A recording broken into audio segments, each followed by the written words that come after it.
Good evening. स्वागत है आपका हमारे यूट्यूब चैनल में, जिसमें आज हम बात करेंगे जनरल फार्माकोलॉजी के ही दूसरे डेफिनेशन में, जिसमें हम बात करेंगे ऑर्फन ड्रग के बारे में। तो ऑर्फन ड्रग क्या होता है, ऑर्फन ड्रग की कौन कौन से लिस्ट हैं, इसके बारे में आज डिस्कस करेंगे।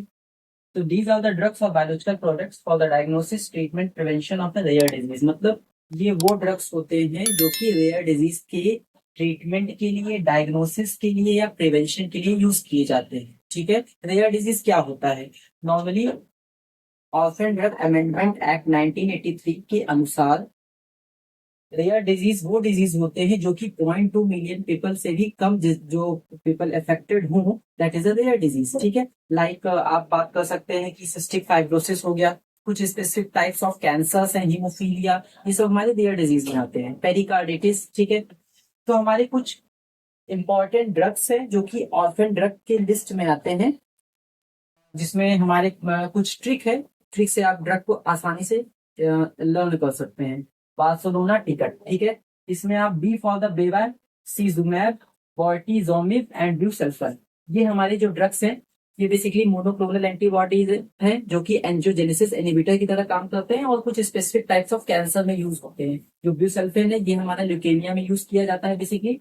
नेक्स्ट है A for azacitidine, R for rifaximin, rituximab, normal C for carboprost, clofazimine. Clofazimine हमारा बेसिकली लेप्रोसी में यूज किया जाता है। लेप्रोसी क्या है? लेप्रोसी माइकोबैक्टीरियम लेप्री के द्वारा होता है, और जिसको हम हिंदी में कोड के नाम से जानते हैं। इसमें एक इंपॉर्टेंट ड्रग है आपकी क्लोफाजेमिन। इसके अलावा कॉल्चिसिन। कॉल्चिसिन भी आपका पेरिकार्डिटिस, कार्डाइटिस में यूज किया जाता है। मतलब जो पेरिकार्डियम में जो इन्फ्लामेशन हो जाता है, उस कंडीशन में हम कॉल्चिसिन यूज करते हैं। That also include as orphan drug. Next है एल्ट्रोमोबैक। एन, क्योंकि ट्रिक बना रहा हूँ तो ट्रिक में थोड़ा सा एक ऐसा बनाया जाता है ट्रिक जिसमें आपको इजी तरीके से याद हो जाए। N for nilotinib, thiotepa, iloprost, T band and eltrombopag. Next जो एस से हमारा सोडियम स्टिगोग्लूकोनेट, सोडियम थायोसल्फेट। ठीक है, ये सब भी हमारे कुछ ऐसे ड्रग्स हैं जो कि आपके प्लाज्मा सेल कैंसर में, इवन ल्यूकेमिया में, ब्लड सेल कैंसर में, अलग अलग टाइप्स के कैंसर में यूज किया जाता है। तो नॉर्मल हम आज हमने ये जाना कि जो ऑर्फन ड्रग्स होती हैं, वो ड्रग है जो कि रेयर डिजीज में यूज की जाती है, जो कि बहुत ही कम लोगों को होती है, लेकिन इसीलिए स्पेसिफिक ड्रग की लिस्ट अलग है एफडीए के अकॉर्डिंग। Of drug administration. ठीक है, रूट का मतलब होता है पाथवे, मतलब वो वे जिसके द्वारा हमारी ड्रग अपने डिजायर्ड एक्शन को अचीव करेगी।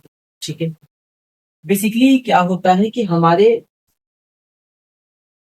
अगर हम रूट की बात करेंगे तो रूट बहुत चीजों पे डिपेंड करता है। इवन बात कर सकते हैं कि वो ड्रग की प्रॉपर्टी भी हो सकती है, आइदर वो पेशेंट की कंडीशंस भी हो सकती है कि किस रूट से कौन सी ड्रग देनी चाहिए।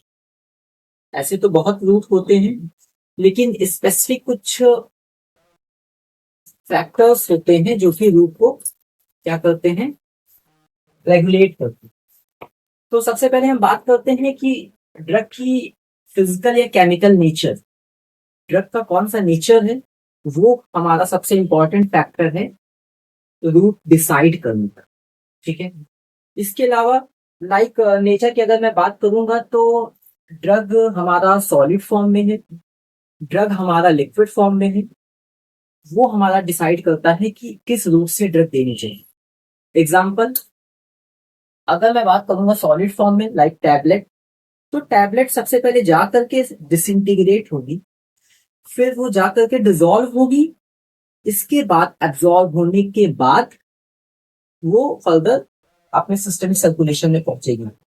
तो जाहिर सी बात है कि वो पेशेंट जो कि इमरजेंसी कंडीशन में है, अनकॉन्सियस है, वॉमिटिंग, जो पेशेंट जिसको ज्यादा वॉमिटिंग हो रही है, उसको हम ओरल रूट नहीं दे सकते। रीजन यही है कि ओरल रूट उसमें उसको देने, अगर हम उसको ओरल रूट से कोई भी ड्रग देंगे तो उसका सबसे बड़ा साइड इफेक्ट रहेगा कि इमरजेंसी सिचुएशन में जाहिर सी बात है उसका एक्शन डिले होगा और उसकी बायो अवेलेबिलिटी भी कम होगी। तो वो जो सुटेबल एक्शन होना होगा वो नहीं हो पाएगा। साथ ही साथ अगर मैं बात करूंगा कि व्हाट इज सॉल्युबिलिटी, सपोज करिए कि हमारी जो प्लाज्मा मेम्ब्रेन है वो लाइपोडियल मेम्ब्रेन है, मतलब लिपिड लेयर से बनी हुई है। तो वो ड्रग जो कि वाटर सॉल्युबल है वो हम ओरल रूप से दे सकते हैं, बट जो हमारी जो ड्रग लिपिड सॉल्युबल है, बात कर लाइपोफिलिक ड्रग है, वो हम आईवी फॉर्म में दे सकते हैं या बेसिकली पेरेंटल फॉर्म में दे सकते हैं। अभी आपको आगे बताएंगे कि ओरल पेरेंटल बेसिकली क्या है, इसके क्या क्या एडवांटेजेस हैं, क्या इसके डिसएडवांटेजेस। अगला मैं बात करूंगा कि डिजायर्ड साइट ऑफ एक्शन, किस जगह एक्शन चाहिए। ड्रग का एक्शन लोकल होना चाहिए, ड्रग का एक्शन आपके सिस्टमिक होना चाहिए, टॉपिकल होना चाहिए, मतलब एक लोकल और जनरलाइज्ड एक्शन जिसको मैं बोलता हूँ। लोकल मतलब लोकली साइट पे अप्लाई करना है या इवन पूरी बॉडी पे, अकॉर्डिंगली उसको यूज किया जाता है। साथ ही साथ सबसे मोस्ट इंपॉर्टेंट फैक्टर है रूट डिसाइड करने का, बायो अवेलेबिलिटी।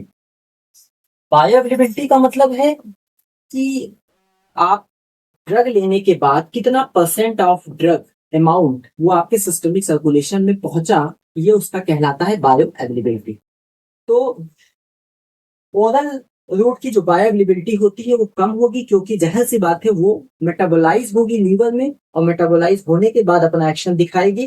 तो ऑब्वियस सी बात है उसका एक्शन, उसकी बायो अवेलेबिलिटी कम होगी। मतलब 100% अगर हम ड्रग ले रहे हैं तो उस आफ्टर मेटाबॉलिज्म हो सकता है वो 30-40% वो मेटाबोलाइज हो जाए, तो 60-70% ही हमारे ब्लड सर्कुलेशन में जाए, जिसकी वजह से एक्शन थोड़ा सा कम हो सकता है, डिले हो सकता है।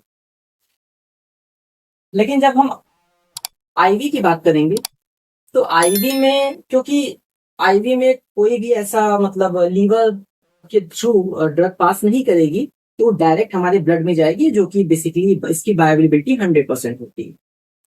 यही जो बायोअवेलेबिलिटी एक फैक्टर है, ये बेसिकली जब लीवर से होते हुए गुजरेगी तो उसको हम जनरली फर्स्ट पास मेटाबॉलिज्म से के नाम से जानते हैं,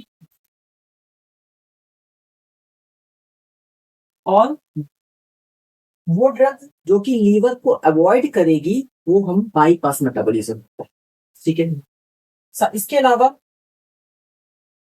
हम कंडीशन ऑफ पेशेंट भी एक इम्पॉर्टेंट फैक्टर है, जिसके थ्रू हम बता सकते हैं कि मतलब पेशेंट को किस रूट से ड्रग देनी चाहिए। पेशेंट अगर अनकॉन्शियस है, बेहोश हालत में है, तो उसको ओरल देने से कोई फायदा नहीं है, उसको हम पेरेंटल रूट से ड्रग देते हैं। आईवी फॉर्म, पेरेंटल का मतलब होता है कि बेसिकली बियॉन्ड द इंटेस्टाइन, मतलब इंटेस्टाइन को स्किप कर, जो बेसिकली ड्रग स्किप करे वो हमारा पेरेंटल रूट होता है, ठीक है। तो ये हमारे कुछ इंपॉर्टेंट फैक्टर्स है जो कि रेगुलेट करते हैं कि किस रूट से हमको ड्रग देनी चाहिए।